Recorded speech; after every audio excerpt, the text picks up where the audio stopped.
The Bafana were held to a 1-1 draw by Andora in a FIFA series match played at the Annaba Stadium in Algeria on Thursday night.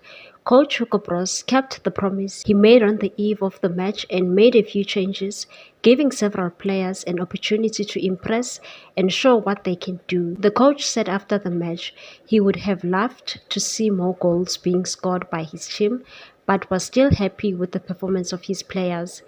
The European side were the first to get on the stadium's scoreboard after Ricardo Fernandes put the ball in the back of the net, beating goalkeeper Ricardo Goss in 6th minute.